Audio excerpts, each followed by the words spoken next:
Vi har den såkaldte plantegift her, og nu vil vi afprøve det på en af planterne for at se, hvad der sker efter nogle dage.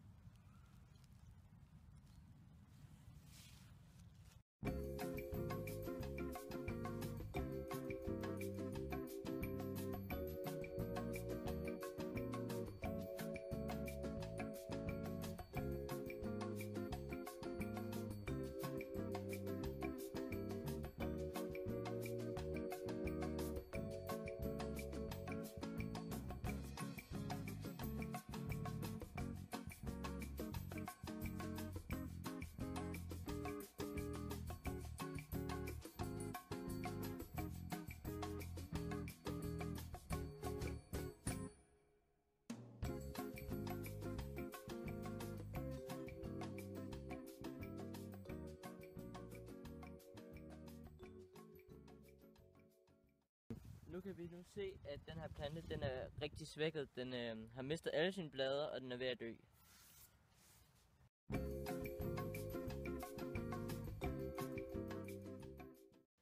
Hej, mit navn er Mathias, og jeg er vise dig en G-Splicer. Som I kan se her på bordet, der har vi en plantecelle, som er resistent over for sprøjtegift, og i det her bær har vi et, som det ikke er. Og vi vil gerne prøve at se, om vi kan gensplice de her to med hinanden, sådan at den her også bliver resistent over for sprøjtegift. Som I kan se, så har vi her i den her sprøjte enzymet, som vi skal putte ned i den plantecelle, som er resistent over for sprøjtegift. Og denne enzym her, den kan adskille DNA'et i plantecellen, sådan at vi kan få det over i den anden plantecelle, så den ikke er resistent for plantegift. Så nu putter vi lige enzymet over i.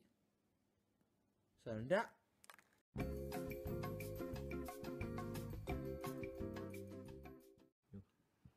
Som nu kan vi se, at efter noget tid i ventet, at vi kan se, at det enzym på det har adskilt DNA i plantecellen, sådan at det her herover, det skal vi bruge til at gensplice med et andet DNA i plantecellen, som der ikke er resistent for sprøjtegift.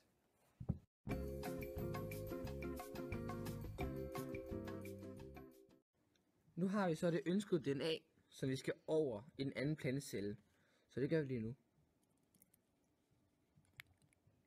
Og det er puttet over i den anden plantecelle, så det ikke er resistent over sprøjtegift. Sådan der.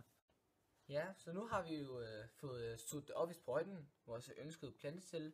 Og nu skal vi op i vores plante og sprøjte på, og se det virker.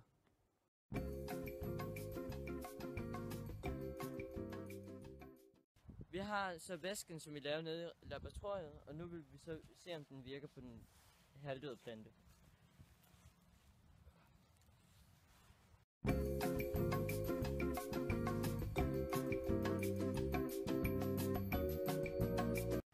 Efter nogle måneder kan vi nu se, at bladene de er ved at få deres farve igen. Planten er også vokset lidt, og det skal nok gå godt for den her plante i fremtiden.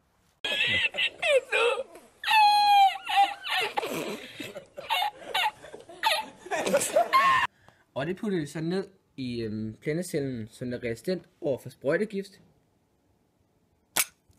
Fuck!